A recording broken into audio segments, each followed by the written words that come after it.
Hey guys, it's Abby from Autumn of Pelennor, and today this is going to be my August TBR video.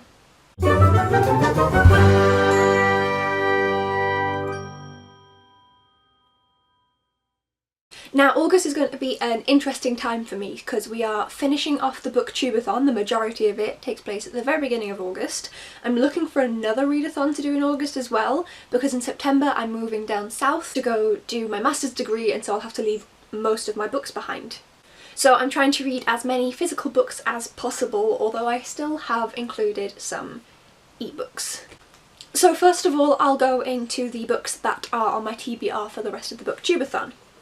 I'm currently reading The Last 7 Months of Anne Frank by Villy Lindver, and I'm really enjoying it at the minute, but I'm only 41 pages through. Then I'd also like to read Alice by Christina Henry, but Weird Sisters by Terry Pratchett, Unrivaled by Alison Noel, and Runaway by Meg Cabot. So I don't know if I'll manage to get to all of them within the... She's attached on my top. Just flash me to the world.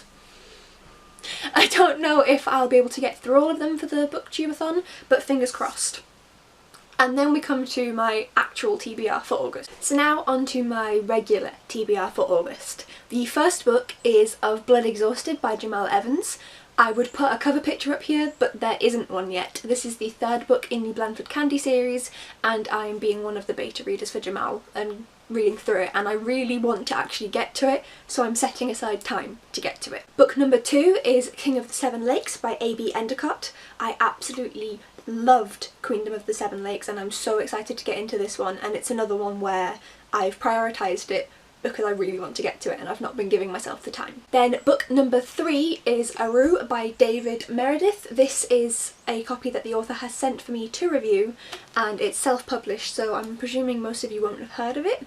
It's a really good little book though, so I recommend having a look up at it on Goodreads. That was worded brilliantly if you like dystopians.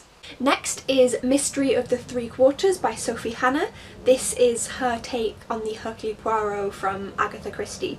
I think this is the third book. Yep, that's what my phone says. It's the third book that she's done in rewriting this series. Next up is Shattered by Terry Terry. This is the third book in the Slated trilogy. Next is The Universe Between Us by Jane C. Esther. It's E-S-T-H-E-R. And I'm not entirely sure how to pronounce it. I apologise, but that's the next book. This seems to be like a sci-fi book, so something a little bit different to add into the mix. And then after that I'm going to read The Orchid, which is by Teresa Weir. I've been reading the Anne Frank book, so everything's in German names. Teresa Weir. And I think this is I think it's a memoir, but I'm not sure. It might be novelised, as in it might have been made slightly fictional into a story rather than a straight up non-fiction. Then I'm going to read Throne of Glass by Sarah J. Maas. Finally, I've owned this book for a year, I think a little under a year, and everyone keeps telling me that oh yeah, this is such a good book, it's really hyped on BookTube, and oh, there are orange end pages. Interesting. And yeah, everyone goes on about it, and I want to see if I like the hype. Then I'm going to read Sabriel, I'm not sure, by Garth Nix. Again, this is another series where people tend to have read it a little bit of a while ago, and I haven't, so I'm rectifying that. And to carry on with that theme, I've got The Knife of Never Letting Go by Patrick Ness. This is quite a big book, which is why I've been putting it off, but I love the uniqueness of the different writing that's inside it. Where's an example? So I couldn't get an e-copy of this, I had to get a physical copy. And I'm looking forward to it, and fingers crossed I enjoy it. Then we have Dark Places by Gillian Flynn.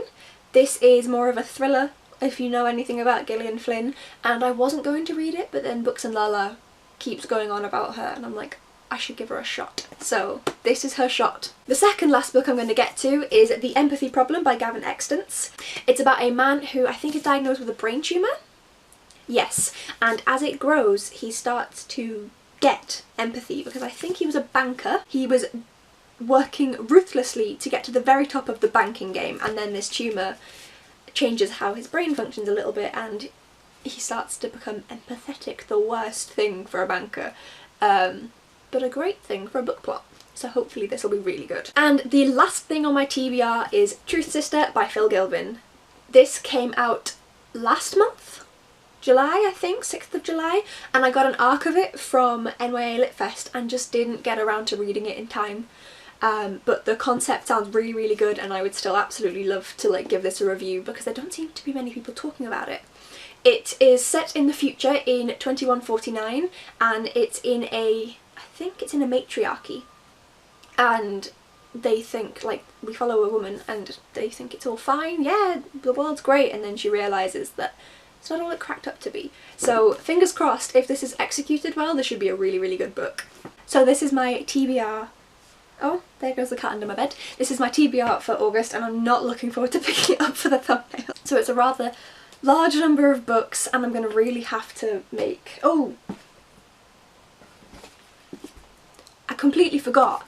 I was reading this for the 7 in 7 readathon in July, and I didn't get to finish it. I'm halfway through, so technically this is also on my TBR. So yes, a rather large TBR this month. So thank you guys so much for watching. If you think I should bump any of these up in priority for the month, or if you've read any of them as well and just want to hype them to me, let me know. Click like if you enjoyed, and subscribe if you want to. I'll be putting up some more Booktubeathon videos until the end of Booktubeathon, and fingers crossed this will be going up on the 3rd or 4th day of Booktubeathon, if I get it right. And if the cat doesn't distract me too much. Thank you for watching, guys. Bye!